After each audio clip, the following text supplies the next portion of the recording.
자, 그럼 오늘도 지난 시간 했던 내용 문제를 통해서 먼저 복습하고요. 그 다음에 진도 나가도록 하겠습니다. 자, 우리 지난 시간에 화학성 식중독부터 자연독까지 했었죠. 그 문제 먼저 확인할게요. 자, 1번부터 갑니다.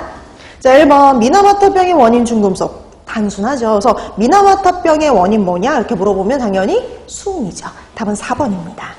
자, 그래서 1번의 답 4번이 되겠고요. 그 다음에 2번 도자기, 범랑 제품에 유약에서 특히 용출되기 쉬운 유해금속 그럼 뭐였냐면 납이었죠. 답 2번이에요.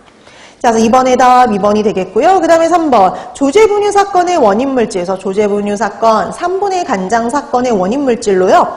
만성 중독 시에 피부가 청백색으로 변하고 손발, 피부의 각화 현상, 그리고 색소 침착을 일으키는 유해금속. 자, 그러면 봤더니 이 조제분유 사건, 3분의 간장 사건의 원인물질에다가 피부와 관련된 문제를 일으킨다라고 하면 비소였죠. 비소의 특징입니다. 자, 3번의 답 2번이 되겠고요. 그 다음에 4번. 이타이타이. 그러니까 우리 가장 대표적인 게 미나마타하고 이타이타이잖아요. 그럼 미나마타 그럼 수은 중독이었다면 이타이타이 그러면은 카드뮴 중독증이었는데 이 이타이타이병의 증상은 이렇게 해서도 나오죠. 그래서 이타이타이병의 증상 그러면 골연화증이었습니다. 자, 그래서 4번의 답 3번이 되겠고요. 그 다음에 5번. 유기염소제 대용으로 개발된 농약으로요. 콜린 에스터라제의 작용을 저해해서 독작용을 나타내는 농약은 그랬네요. 자, 그럼 이게 콜린 에스터라제의 작용을 저해한다. 그럼 유기인제와 카바메이트제가 있었고요. 자, 그 중에 유기염소제 대용이다라고 하면 카바메이트제가 있었죠. 답은 3번이 되죠. 그 다음에 6번 콜린 에스터라제의 저해제로 독성이 강한 유기인제 농약은 그랬네요. 그럼 이 중에서 유기인제 농약 찾아라 이런 거죠. 답은 4번에 있는 파라티온입니다.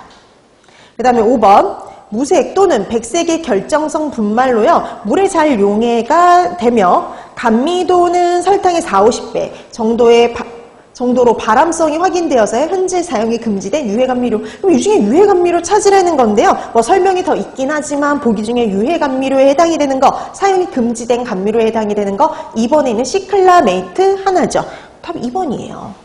그래서 7번의 답 2번이었고요. 그 다음에 8번 염계성 다르색소로 일광과 열에 안정돼서 예전에 단무지에 착색에 사용한 적이 있는 유해 착색료 그랬네요. 여기 보기에서도요. 유해 착색료로 사용해서 문제가 된 건 아우라민이죠. 답은 1번이 됩니다. 그래서 8번의 답 1번이 되겠고요. 그 다음에 9번 식품에 사용이 금지된 유해 표백제 그랬죠. 유해 표백제 롱가리트입니다. 그래서 9번의 답 3번이 되죠. 그 다음에 10번 요소 수지, 멜라민 수지에서 용출될 수 있는 유해물질 어디에서 누가 용출이 되는지 연결을 해둬야 되는데 우리가 요소, 멜라민, 페놀 수지는 열경화성 수지라고 얘기를 하죠. 자, 이런 열경화성 수지에서 용출될 수 있는 거 포름알데히드 답 4번입니다. 자, 그 다음에 11번 폴리염화 비닐 재질의 식품 포장재에서 용출될 수 있는 내분비 교란물질. 우리 PVC 있었죠. 그래서 우리가 예전 업소용 랩으로 사용했던 이 PVC에서 용출될 수 있는 유해물질 그러면 푸탈레이트 내지는 푸탈산 에스테르였었죠. 그래서 11번에 답 5번이 됩니다. 그 다음에 12번 식품의 조리, 가공, 저장 중에 생성되는 유독물질 중간에 만들어지는 물질 찾아라 이거죠. 자, 이 중에서 중간에 만들어지는 거 4번이죠. 벤조피렌. 우리 왜 탄 음식 태울 때, 우리 직화구이 할 때, 숯불구이 할 때 생성되는 발암성 물질이었어요. 자, 그래서 12번의 답 4번이었고요. 그 다음에 이렇게 중간에 만들어지는 물질들은 어떤 과정을 통해서 생성되느냐, 그거하고 연결해 두면 됐었잖아요. 그래서 13번 보니까 딱 그거예요. 물을 정화, 소독할 때 생성되는 발암성 물질이죠. 우리가 염소 소독할 때, 수돗물을 소독할 때 생성되는 발암성 물질, 트리알로 메탄 2번이죠. 자, 13번의 답 2번이었습니다. 그 다음에 14번도 보세요. 우리가 햄이나 베이컨 제조할 때 색깔 예쁘게 하려고 발색제 쓰죠. 발색제로 사용하는 아질산염으로 인해서 생성되는 발암성 물질이 있었어요. 이걸 가지고 우리가 니트로사민 그랬었죠. 답은 5번이에요. 그 다음에 15번 숯불로 구운 고기나 훈연 시 생성되는 발암성 다환 방향족 탄화수소 그랬네요. 우리가 숯불로 구운 고기나 훈제한 식품이나 이런 데에서 발생한다라고 하면 펜조피렌이죠. 답은 3번이 됩니다. 그래서 15번의 답 3번이 되겠고요. 그 다음에 16번. 감자도 만들어질 수 있죠. 우리 감자 튀길 때. 그래서 감자 같은 탄수화물 식품을요, 120도씨 이상의 고온으로 조리할 때 발생하는 유독물질, 그러면 아크릴 아마이드였어요. 그래서 감자 튀길 때 이럴 때 생성이 됐었죠. 그래서 16번의 답 3번이 되겠고요. 그 다음에 17번.